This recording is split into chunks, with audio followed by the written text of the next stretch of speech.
कि आपने कभी भी ऐसा इमेजिन किया है कि आपके ठाकुर जी आपसे ये कहें कि यार रोटी में ना थोड़ा-सा रूखी सूखी सी रोटी है, उसमें थोड़ा नमक डाल दो, थोड़ा घी लगा दो, थोड़े अच्छे से दे दो बना के? नहीं ना। आज की कथा कोई नॉर्मल कथा नहीं होने वाली। आज की कथा में हम बात करने वाले हैं सनातन गोस्वामी के बारे में और उनके ठाकुर जी मदन मोहन जी के बारे में। इस कथा में हम देखेंगे कि कैसे हमारे प्यारे से ठाकुर जी सनातन गोस्वामी से अपना काम बनवाते हैं। हमारे प्यारे से ठाकुर जी सनातन गोस्वामी से अपने लिए रोटी बनवाते हैं।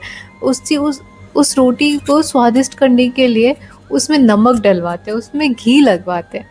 तो ये कहानी कोई मामूली कहानी नहीं होने वाली। इस कहानी में हम बात करने वाले हैं बंगाल के उन मंत्री की, जो कि जिनके पास सब कुछ था, जिनके पास पैसे थे, जिनके पास खाने के लिए सोने की थालियाँ थी, उनके पास किसी चीज़ की कोई कमी नहीं थी।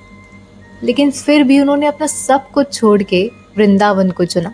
उन्होंने अपना सब कुछ छोड़ के राधा कृष्ण को चुना। तो होता कुछ ऐसे है कि सनातन गोस्वामी जी और रूप गोस्वामी जी दोनों ही भाई थे और दोनों ही बंगाल के एक नवाब के यहाँ पे मंत्री की पोजीशन पर थे। तो राज्य का पूरा कारोबार, पूरा राजपाट संभालते थे। एक रात दोनों भाई बैठ के राज्य का कुछ हिसाब किताब देख रहे होंगे और उन्होंने सेवक से शरबत मंगवाई। जब सेवक शरबत लाया तो उसने गलती से मीठे की जगह उसमें मैदा डाल दी। उसका कोई रियलाइजेशन नहीं हुआ। उसने जब वो शरबत उनको जाके पकड़ाई तो दोनों के दोनों भाई वो शरबत पी गए और उनको भी कुछ पता नहीं चला कि शरबत में मीठा नहीं है, मीठी की जगह मैदा डाल रखी है। उनको कोई आइडिया नहीं हुआ। अगले ही दिन सुबह जब सेवक रसोई में जाता है, वो देखता है कि यार यहाँ पे तो ये मीठा तो है ही नहीं, मैदा आगे पड़ी हुई है। और फिर उसको रियलाइज़ होता है ये मैंने क्या कर दिया, मैंने शरबत में मीठे की जगह मैदा डाल दी। उसको इतनी ज़्यादा ग्लानि होती है इस बात की कि उन्होंने मुझे कुछ कहा भी नहीं, उन्होंने पता नहीं कैसे पिया होगा वो शरबत। इतनी ज़्यादा ग्लानि होती है कि वो जाते हैं उनके पास माफ़ी मांगने के लिए। वो उनसे माफ़ी मांगते हैं और वो ऐसे कि क्यों, तुम क्यों माफ़ी मांग रहे हो, ऐसा क्या हो गया? वो उनको बताते हैं कि कल रात मैंने गलती से मीठे की जगह मैदा आपके शरबत में डाल दी थी। ये बात सुन के सनातन गोस्वामी जी और रूप गोस्वामी जी एकदम आश्चर्यचकित हो जाते हैं। उनको इस बात का गुस्सा नहीं था कि उसने इतनी बड़ी लापरवाही कैसे करी। उनको इस बात का आश्चर्य था कि यार हम वो शरबत पी गए और हमें इस बात का एहसास भी नहीं हुआ कि उसमें मीठा नहीं था। और ये वो पहली घटना थी जब उनके मन में ये बात आई कि वो अभी से, जब वो अभी मंत्री बने हैं, वो अभी से इस संसार की माया जाल में ऐसे फंस चुके हैं कि उनको कुछ ज्ञात ही नहीं है कि उनके साथ क्या हो रहा है, क्या नहीं हो रहा। उन्हें लगा कि यार इस तरह तो हमारा पूरा जो अध्यात्म है वो मिट जाएगा। इस तरह तो मैं अपने जो स्पिरिचुअल साइड है उससे मैं दूर जाता जा रहा हूँ। इस तरह तो मैं अपने किशन जी से और दूर जाता जा रहा हूँ। उन दोनों को ये बात रियलाइज़ हो गई थी कि इन सारे काम में फंसते फंसते हम अपना जाप, अपने भगवान से दूर होते जा रहे हैं। और अभी तो हम बस अभी मंत्री बने हैं। आगे आगे जब काम और ज़्यादा बढ़ जाएगा, हम तो पूरी तरीके से अपने भगवान को भूल जाएंगे। और दूसरी घटना ये घटी कि उसी समय चैतन्य महाप्रभु जी उड़ीसा से वृंदावन जा रहे थे। जब इसकी खबर उन दोनों को पड़ी तो वो दोनों भी गए उनके दर्शन करने के लिए और उनके दर्शन करके उन्होंने उनके वचन सुने। उन्होंने कृष्ण की भक्ति का महत्व जाना। चैतन्य महाप्रभु जी ने जब उनसे बात करी तो उनको समझ में आया कि कृष्ण भक्ति क्या है। उनको समझ में आया कि कृष्ण प्रेम क्या है। चैतन्य महाप्रभु जी से बात करते ही रूप गोस्वामी जी के अंदर जैसे मानो कुछ ना कुछ बदल गया था, कुछ शिफ्ट हो गया था। रूप गोस्वामी जी उसी क्षण अपना काम काज सब कुछ छोड़ के वो वृंदावन के लिए प्रस्थान हो गए और पीछे रह गए थे सनातन गोस्वामी जी। और जब इसकी जो न्यूज़ है वो वहाँ के बंगाल के नवाब को मिलती है, उनको इस बात पे इतना क्रोध आया कि उन्होंने सनातन गोस्वामी जी को बंदी बना लिया। जब ये बात रूप गोस्वामी जी को पता चली तो उन्होंने एक पत्र भेजा कि भाई कैसे तैसे जैसे भी करके कुछ भी करो, वहाँ से निकल जाओ और वृंदावन आ जाओ। जब उनको ये पत्र मिला, उन्होंने बहुत कोशिश करी और जैसे तैसे करके वो उस जेल से भागे और सीधा जाते हैं चैतन्य महाप्रभु जी के पास। वो बोलते हैं कि तुम दोनों मेरे लिए बहुत ज़्यादा प्रिय हो, और इसीलिए मैं तुम्हें ये समझाने के लिए इधर आया हूँ कि तुम वृंदावन जाओ। जैसे कि रूप गोस्वामी जी ने अपने गोविंद देव जी प्रकट कर लिए, वैसे तुम भी जाओ और अपने भगवान से मिलो, क्योंकि वो भी तुम्हारी राह देख रहे हैं। उनकी ये बात सनातन गोस्वामी जी को इतनी ज़्यादा भा गई कि वो चले गए वृंदावन। यहाँ पर बंगाल में जो इंसान अपने महल में रहता था, जो इंसान खाना खाने के लिए भी सोने की थालियों में खाना खाता था, जिसके पास पैसों की कोई कमी नहीं थी, वो वहाँ पे वृंदावन में एक छोटी सी टूटी फूटी झोपड़ी में रह रहा था। कभी कभार जब झोपड़ी यमुना नदी बहाकर ले जाती थी, तब वो पेड़ के नीचे भी रहते थे। जिनके पास खाने के लिए 56 भोग हुआ करते थे, आज वो भिक्षा मांग मांग कर भोजन कर रहे थे। जिनके पास पहनने के लिए एक से एक बढ़िया कपड़े होते थे, आज वो बस एक ही वस्त्र पर जिंदा थे। मतलब धीरे धीरे धीरे धीरे धीरे धीरे करके सनातन गोस्वामी जी ने अपना सब कुछ त्याग दिया, और अगर कोई चीज़ उनके पास बची थी तो वो था सिर्फ कृष्ण प्रेम और कृष्ण भक्ति। जिस समय तक सनातन गोस्वामी जी वृंदावन गए, उस समय तक रूप गोस्वामी जी ने अपने गोविंद देव जी प्रकट ऑलरेडी कर लिए थे।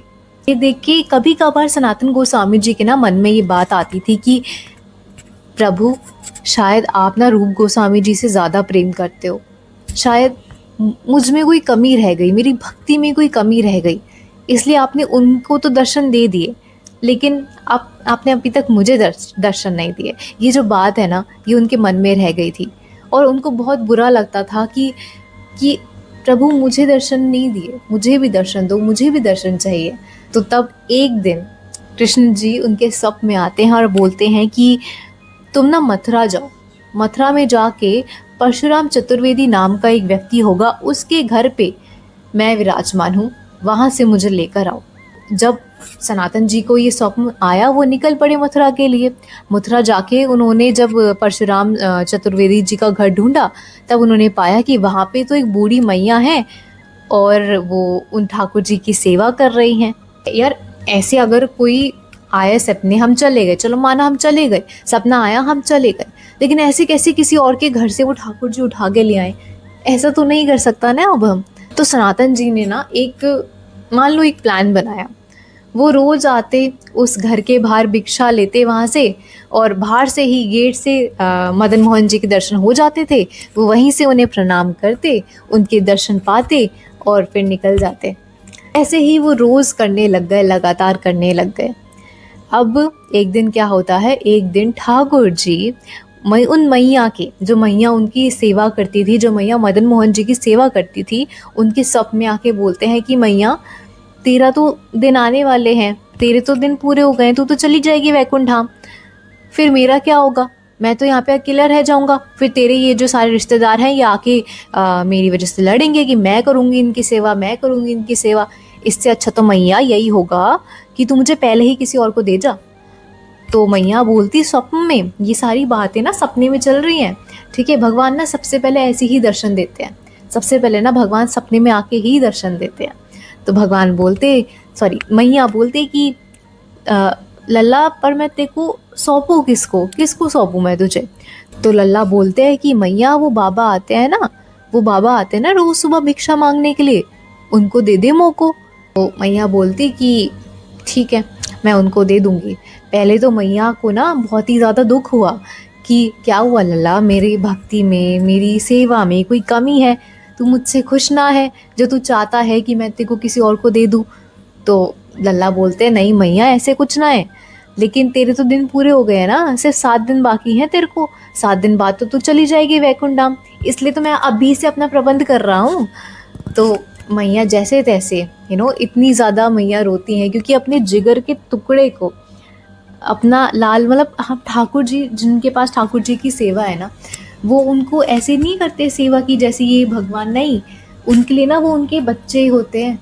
जो रिश्ता हमने उनसे बना रखा होता है ना, अगर आपने उनको अपना बेटा मान रखा है, तो आपके लिए वो आपके बेटे जैसे ही हैं। और फिर आपकी बेटी को, आपके जिगर के टुकड़े को आपसे कोई दूर ले जाए तो कैसा लगता है? ठीक वैसी ही फीलिंग मैया को हो रही थी। मैया ने अपने दिल पे पत्थर रखे बाबा को, जब अगले सुबह बाबा आए, सनातन गोस्वामी आए, तो मैया ने बोला कि बाबा रुक, ज़रा यहीं ठहर, मैं कुछ लेकर आ रही हूँ। मैया बोलती कि ये मेरा लल्ला है और मैं तो बूढ़ी हो गई हूँ, तू अब से ना इनकी सेवा कर लियो। तो वैसे तो सनातन गोस्वामी जी के मन में ना लड्डू फूट रहे होंगे, लेकिन उनको ये लालच नहीं दिखाना था कि हाँ मैं करना चाहता हूँ, मैं लोभी हूँ, मुझे सेवा चाहिए ठाकुर जी की। वो बोलते हैं मैया मैं तो उनको रख लूँगा, लेकिन एक बार तू ना इनसे पूछ ले एक बार कि देखो मैं तो एक छोटी मोटी झोपड़ी में रहता हूँ, एक छोटी सी टूटी फूटी झोपड़ी में रहता हूँ मैं, और दिन में बस एक बार एक टिक्कर बना लेता हूँ। टिक्कर होती है मोटी आटे की रोटी, वो बना लेता हूँ, उसी को चलाता हूँ दिनों दिनों तक। और कभी कभार क्या होता है कि यमुना की वजह से मेरी जो झोपड़ी है वो बाढ़ में बह जाती है, तो कभी कभार मेरे को कई दिन तक पेड़ के नीचे भी रहना पड़ता है। तो रह लेंगे ना ये, इनको कोई दिक्कत तो नहीं है, एक बार पूछ तो ले इनसे। तो मैया बोलती है कि चलो ठीक है, फिर ना मैं ना पूछ के आपको बताती हूँ। अगले दिन ना दोबारा लल्ला मैया के सपने में आते हैं। मैया से बोलते कि सॉरी, पहले तो मैया बोलेंगी ना, तो पहले मैया बोलती कि लल्ला वो तो एक टूटी फूटी झोपड़ी में रहते हैं बाबा, और खाने को यहाँ पे तो देखो 56 भोग मिलते हैं, 8-8 बार यहाँ पे तू भोजन पाता है, और वहाँ पे तो तुझे सिर्फ एक ही बार भोजन पाने को मिलेगा, वो भी एक मोटी टिक्कर पाने को मिलेगी, कुछ 56 भोग नहीं होगा, एक टिक्कर होगी बस, एक मोटी रोटी। तू खा लेगा? कैसे खाएगा? मतलब तेरे इतने नखरे होते हैं, इतनी सेवा है तेरी, तू पक्का जाना चाहता है ना उधर? लल्ला बोलता भैया मुझे ना उन्हीं के पास रहना है, मेरे को उसी बाबा के पास जाना है, तू बस, मैं ना रह लूँगा, मैं जैसे तैसे मैं रह लूँगा, तू बस छोड़ के आ जा मेरे को उसके पास। अगले दिन जब बाबा आते तो मैया कहती कि बाबा तू ले जा, ये ना तेरे साथ ही रहना चाहते हैं। तो सनातन गोस्वामी मन ही मन तो बहुत ज़्यादा खुश हो रहे थे, तो उन्होंने मदन मोहन जी को उठाया और उनको अपने साथ ले गए। अपनी उसी छोटी सी झोपड़ी में एक छोटा सा उपले से एक स्थान बनाया ऊंचा सा, और उस पे मदन मोहन जी को विराजमान कर दिया। उनको एक जो भी भिक्षा से उनको मिलता ना, आटा लाते, चूल्हे पर एक मोटी रोटी, टिक्कर बोलते हैं उसको, वो बना लेते और उसका भोग लगाते। तो एक हफ्ते तक तो यही भोग लग रहा था, एक टिक्कर का भोग लग रहा था एक हफ्ते तक। मतलब सोच रहे हो आप क्या भोग लग रहा है? एक मोटी रोटी, एक आटा है, एक लोई गूंदी, ठीक है, बहुत ही मोटी सी लोई, उसी को मोटी सी लोई को सेक लिया और वो तैयार है, वो आपकी मोटी रोटी। उसी को खुद भी खाते थे, खुद भी वही पाते थे, और काना को भी वही पवाते थे। तो 5 दिन तक तो यही चला, ठीक है। अब इससे पहले ना मैं आपको नियम बता देती हूँ कि मेरे मदन मोहन जी की सेवा कैसे होती थी। तो सनातन गोस्वामी जी का नियम था, उनका नियम क्या था कि 24 में से 20 घंटे तो वो भजन करेंगे, कीर्तन करेंगे, नाम जप करेंगे, और जो बचे 4 घंटे, उस 4 घंटे में उनको निद्रा लेनी है, निद्रा लेंगे, नहाना है नहाएंगे, सोना है सोएंगे, कुछ खाना है खाएंगे, भिक्षा मांगने जाना है भिक्षा करेंगे, ठीक है। और उसी 4 घंटे में वो उनकी सेवा भी करेंगे। तो उसी 4 घंटे में उनकी सेवा भी हो गई, उनको खाना भी खिला दिया और उनको सुला भी दिया। फिर 20 घंटे तक गए अपने नाम जप में, फिर उठे, जब नाम जप से उठ गए फिर उनको उठाया, उनको पवाया और फिर सुला दिया। तो ये ऐसे मदन मोहन जी की सेवा चलती थी, ठीक है। 5 दिन तक मदन मोहन जी ने वो टिक्कर खाया। 5 दिन बाद जब बाबा ध्यान कर रहे थे, अपना नाम जप कर रहे थे, तो उनके ध्यान में ठाकुर जी आते। तो बाबा बोलते कि लल्ला कैसे हो, मतलब खुश तो हो ना आप मेरी सेवा से, कोई कोई दिक्कत तो ना हो रही? तो लल्ला बोलते कि नहीं बाबा कोई दिक्कत तो नहीं है, सब कुछ अच्छा चल रहा है, मेरे को अच्छा लग रहा है इधर, लेकिन बस अगर एक चीज़ हो जाती, मतलब थोड़ा सा क्या है ना कि वो टिक्कर खा खा के ना गला थोड़ा सा ऐसा सा हो गया है, मतलब एकदम सूखा सूखा सा है, थोड़ा सा नमक उसमें डाल देते, ऊपर से बुरक देते थोड़ा सा नमक, तो थोड़ा सा ना स्वाद बढ़ जाता उसको। तो ठीक है, बाबा बोलते ठीक है, नमक चाहिए ना ऊपर से, ठीक है मैं भिक्षा लेने जाऊंगा, मैं थोड़ा सा नमक भी लाऊंगा, उसमें थोड़ा सा नमक बुरका दूंगा ऊपर से, वो तो आपको ना अच्छा लगेगा। तो अगले दिन जब बाबा भिक्षा लेने जाते तो साथ में वो नमक की भी भिक्षा लेते, और फिर उनको जब पवाते तो उस आटे में थोड़ा सा नमक बुरेक देते ताकि स्वाद आ जाए थोड़ा। जब वो उनको पवाते उनको भी अच्छा लगा, थोड़ा नमक आया भाई, स्वाद आया, कुछ तो अच्छा लग रहा है, और खुद भी पाते और खुद भी सोच रहे कि हाँ थोड़ा नमक डाला ना, थोड़ा ज़्यादा बेटर लग रहा है।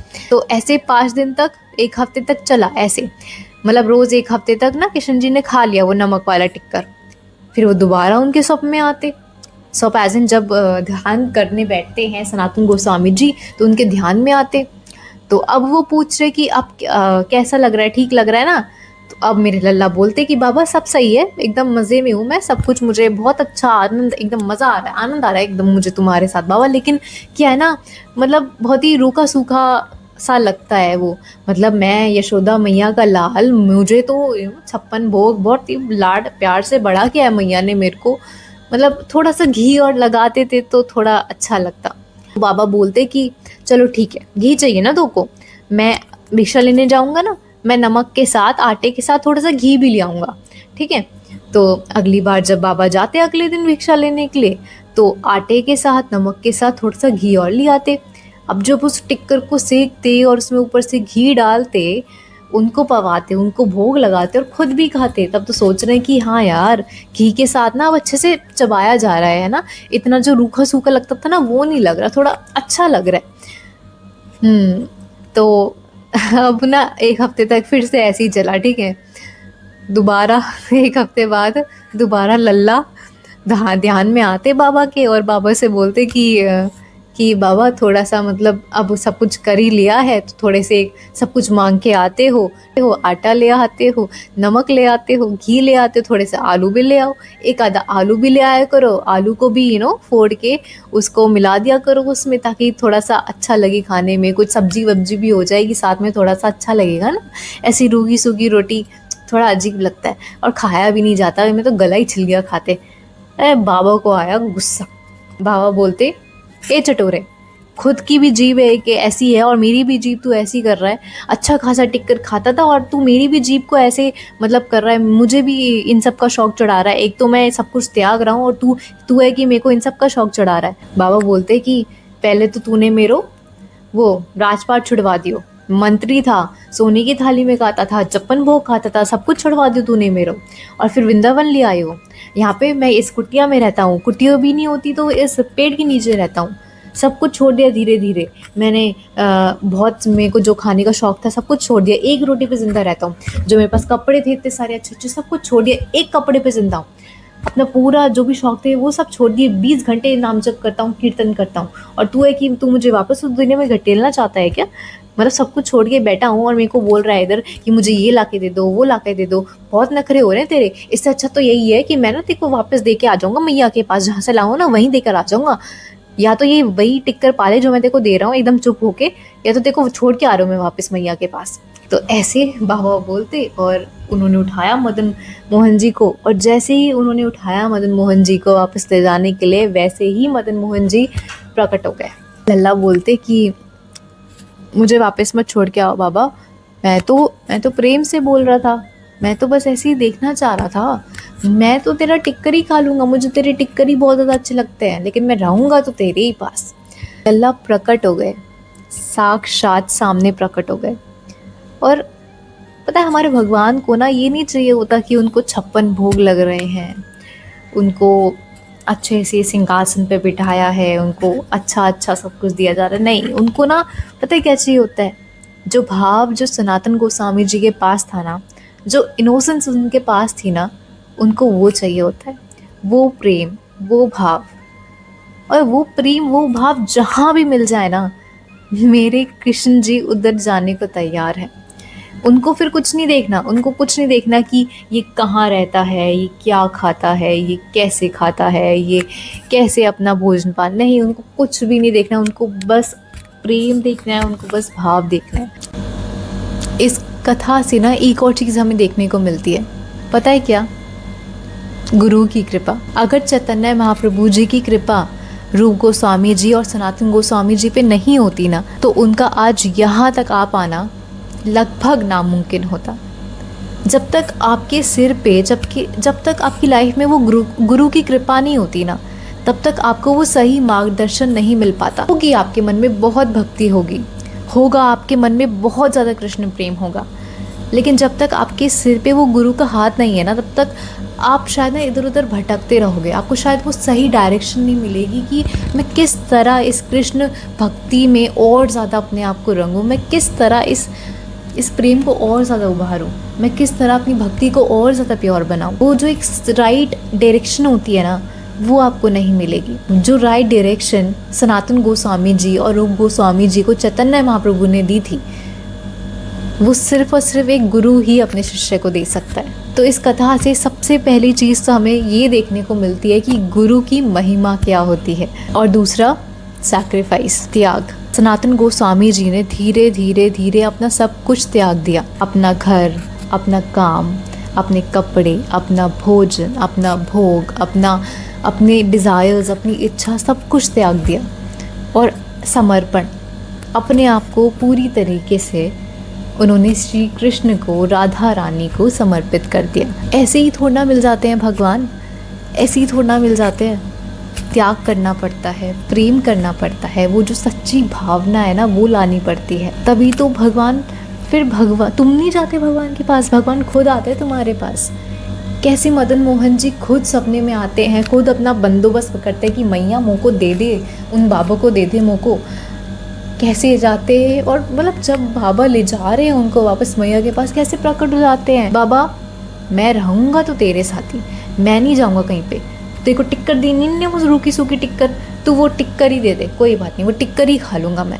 तो आज की ये हमारे प्यारे से चटोरे लाल जी की कथा आपको कैसी लगी, मुझे नीचे कमेंट सेक्शन में ज़रूर बताना। और हाँ, आज की कथा थी हमारे सप्त दिवालय वृंदावन के 7 ठाकुर में से हमारे दूसरे ठाकुर की, मदन मोहन जी की कथा।